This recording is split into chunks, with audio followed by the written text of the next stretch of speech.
Hi everyone. I want to give you a simple challenge, or what I intend to be a simple challenge.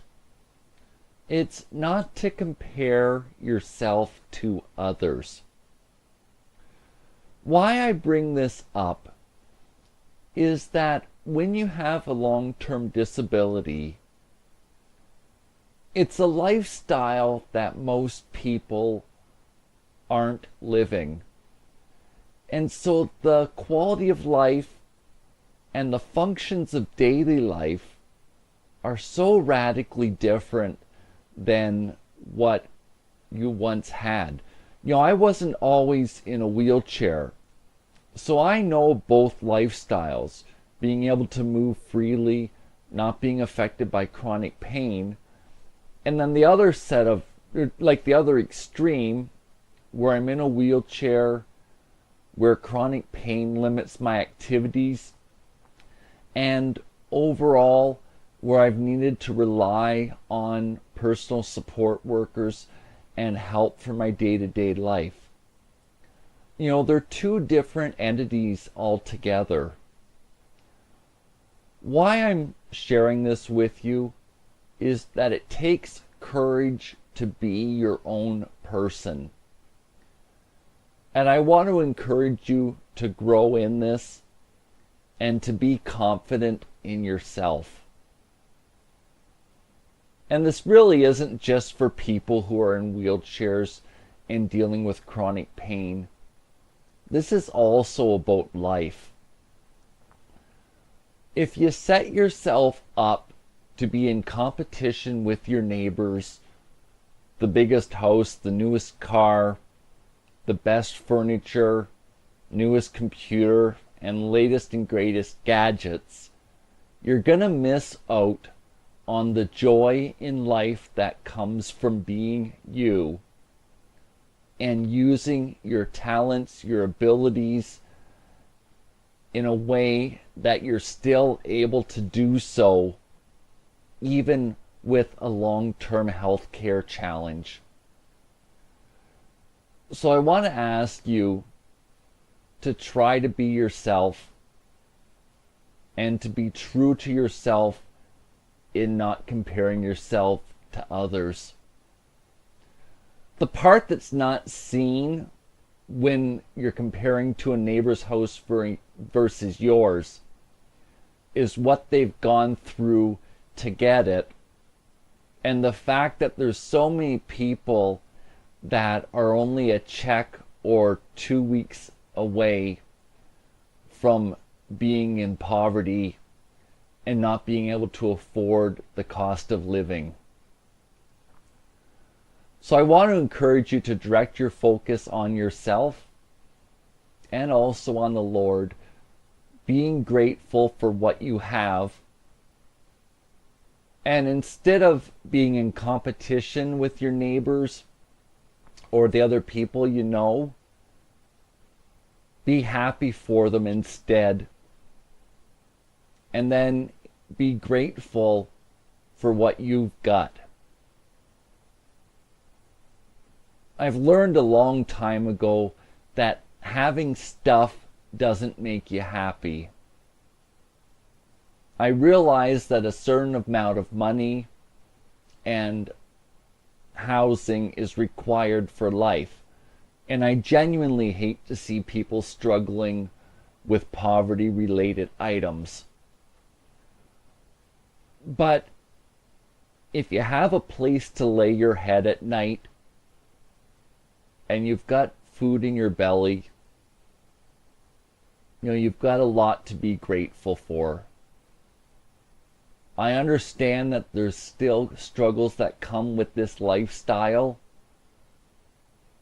I understand that the social assistance benefit rates could be a lot higher. I want to encourage you to focus on what your needs are. I think I want to share with you one practical example from my own life in this video. I used to live in Toronto, Ontario, Canada. I wanted to be able to buy a house but there was no way that I was going to be able to afford one as a single man in Toronto. I went to the bank to find out what I could borrow, and it was only a modest amount. And then when I got home and sat down at my computer, I realized that I could only afford to borrow for a very modest home, which is termed a handyman special, meaning the house is needing extensive renovations to get back up to standards. And I was okay with this. As a single man and able-bodied, it made sense to me to put the time and effort into it. And actually, I developed a set of life skills that have helped me as I migrated into using a wheelchair. It's helped me with the creative thinking that's come to help make life easier and manage the logistics of day-to-day life. What an occupational therapist would be keen and skilled in helping with. My health gave out part way about 2 years into the renovations, and I found myself unable to continue because of my physical abilities just dying right off. So I've had to rely on help to bring this project along and to a close. Thankfully, I was able to get some grants, as well as people in the community gave their time to help me with this.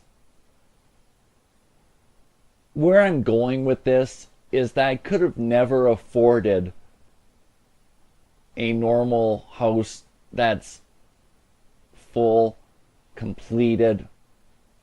But by planning ahead and by figuring out what I could actually afford before I moved here if something bad happened to my health and I was out of the workforce, I've been able to stay in ownership of a modest home.